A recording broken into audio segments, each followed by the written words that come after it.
What's up mga kamundo for today's vlog. So ito nga pala yung araw na babiyahe kami papunta ng Fukushima. Yun, napakaganda nga ng panahon dyan mga kamundo. Talaga naman makita mo orange na orange yung langit. At ito na, lumabas na nga ako dito mga kamundo at binuhat na nga itong aking maletang dadalhin papunta ng Fukushima. O diba, aaura muna tayo dyan mga kamundo. Pero hanggang aura lang tayo dyan. Charis! Yan, hinihintay ko na nga dyan yung yung aking mga kasama papunta ng Fukushima. Ayun, time check nga tayo, mag-alas 8 ng umaga, dumating na nga ang ating kasama. At lumipat na nga ulit kami dito sa panibagong kotse, kasama naman ang aming kasama ulit. Charis. Yan, kasama ko nga din si Ota-san at si Kaso-san. At yun mga kamundo, ito na nga ang tunay na biyahe mga kamundo. So from Yamaguchi to Fukushima, abutin nga tayo ng 16 hours mga kamundo. At ito, nag-expressway na nga kami dito sa Japan. Buti na lang may baon akong crab boss saka tinapay mga kamundo. O diba, nakakagutom. At ito, first stop, talagpas lang namin ng Hiroshima. So parang malapit na kami ng Okayama. And yun, nag-ihi muna sila doon. Yun, haba ng biyahe. Kapagod. Yes. May na ulit. Update lang. O, time check is, what is time is this? 10:15. You know, it's time 15. Shesh, dyan eh. Shesh. At dito nga, nagpatuloy na ulit kami sa aming pagbiyahe pamunta ng Fukushima. At dito nga, bored na bored talaga ako dyan. Kaya naman nanood na rin din ako ng Netflix. At ito, time check mga kamundo. Alas 12 na nga ng tanghalian. Kaya naman ito, nag second stop na nga kami para kumain ng aming tanghalian. At yun mga kamundo, nandito na nga kami. Hindi ko alam kung saan parte na to. Pero ito, makita mo, napakaganda ng aso na yun. Yan, naisingit pa yun. Tapos ito nga, ramen na nga ang kinain ko dito. Itadakimasu mga kamundo.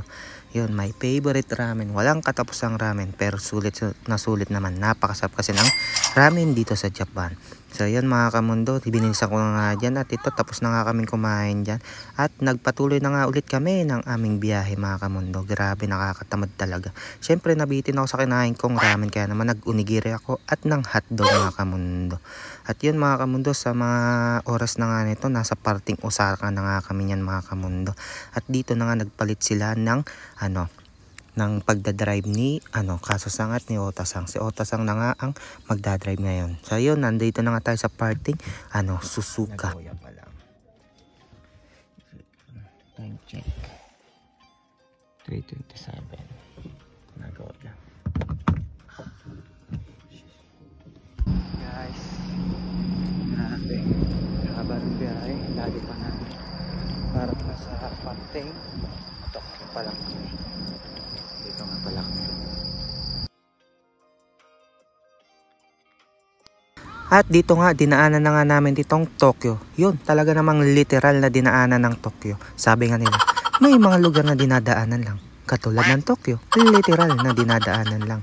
Chares! Yun, daming mga gandang sasakyan dyan na nabidyohan ko. At keto na nga, pumasok na nga kami sa boundary ng Tokuyama tuloy ng Tokyo mga kamundo. Ito, napakaganda, kitang-kita yung kulay violet na na yun, tawag ito ilaw. Yun nga pala yung Tokyo Tower na literal na dinaanan lang na talaga namin. At ito nga, grabe, napakaganda nga ng daanan na yun mga kamundo. Kala mo nasa ka, tawag dito, Tokyo trip. Charis.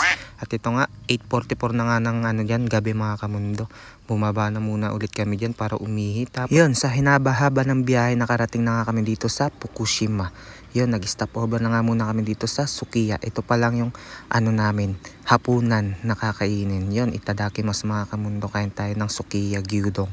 Yun, napakasarap to. Dito na kami sa Fukushima. So, lang, maraming salamat sa inyong panood. Okay, mag-support sa aking mga video. Grabe, nakakapagod itong biyahe na to. Lang. Ay, yan eh. Grabe yung biyahe na yun, 15 hours mga kamundo. Kaya naman ito, pahinga na ako. Yun lang, ay, yan eh. Shesh!